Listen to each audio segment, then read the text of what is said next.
market conditions remaining bearish in this bull market. Finding a little bit of support here. S&P futures this morning relatively flat, unchanged as we speak. And if we jump over and take a look at SPX itself, we've got a majority bullish still at 9 and 5, but the upper end of this trend profile is weakening, as we've been talking about during this counter trend corrective area.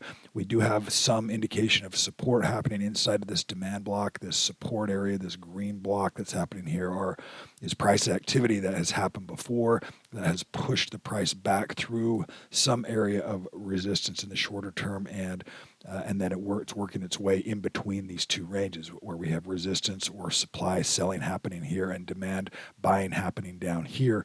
These are going to be significant areas. We talked about this yesterday to watch to see if we can hold this range or if it's going to break down to this 5,800 level on S&P 500. So still some weakness, but in the shorter term, some potential for support activity. Keep an eye on that trend condition on the 1 hour time frame for S&P 500. We still have a pretty significant bearish profile on the S&P stocks above the 50-day moving average, sitting at 25. So that's still working its way towards that 10 range, but you can see it is holding up just a little bit. We've got that shorter time frame on the trend condition indicator starting to blip back up just a little bit. We've got 1, so 13 majority bearish on 13 and 1. That's a little indication of some bounce, some support happening here as well. We're also seeing that on S&P 500 on that chart pattern, just right down at that support area here. Now 2 tests at that 5,900 range. That could also be an indication of some potential support right here at these levels. We're seeing VIX doing what VIX does. It's working its way back up bullish. Again, a bullish VIX is a bearish market, and so we're seeing a little bit of indication of some bearishness in the market by having bullishness in the VIX. It's just opposite. When VIX is going up, markets are going down. So we'll keep an eye on that. S&P or SHY short end of the yield curve.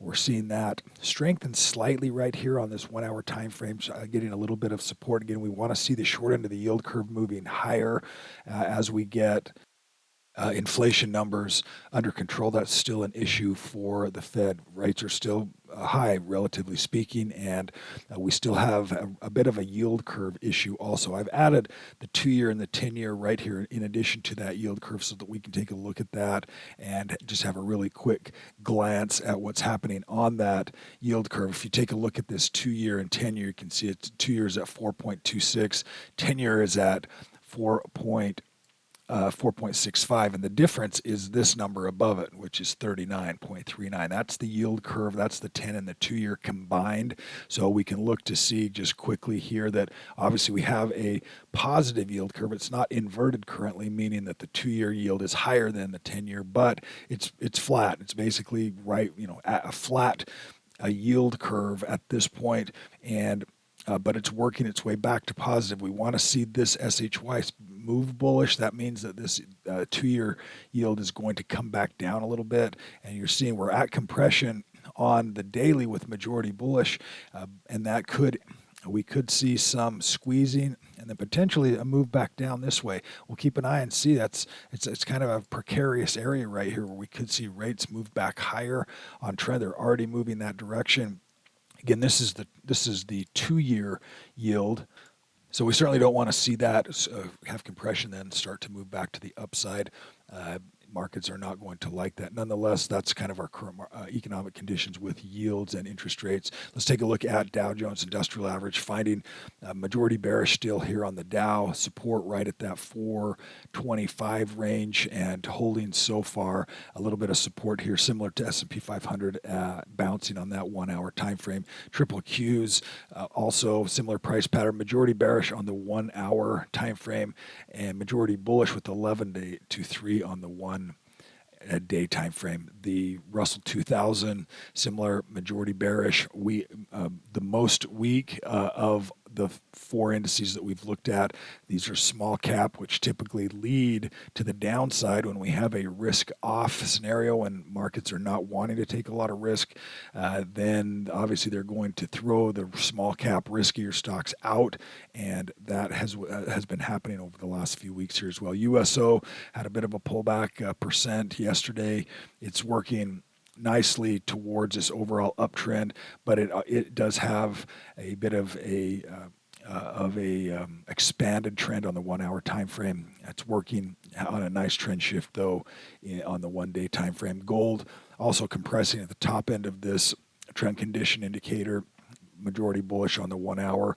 Gold gaining some momentum here in the last day or two. SLV also showing a little bit more strength here on this 1 hour time frame. If we jump over, take a look at a couple of stocks to consider today. We've got OPFI, which has got nice volume, increasing confirmation bar back into the momentum zone. Again, that momentum zone is above this 236 line. The Fibonacci tool is going to snap to the high and the low on the chart, and it's going to draw this line. And we consider this range, anything above this line is momentum, and we're allowing for this amount of volatility down to a certain level where it can place a stop loss under that most recent low with anticipation for more upside in the momentum trending strategy that we employ.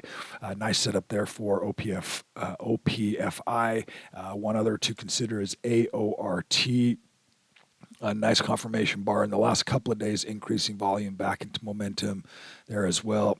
You've got a compressed trend profile. On that 60-minute time frame, you can see it's compressing, then expanding out of that compression. That's what we want to see. Is we want a little bit of confirmation to have it show some proof that it's moving that direction, and that creates a little more confirmation for that trade.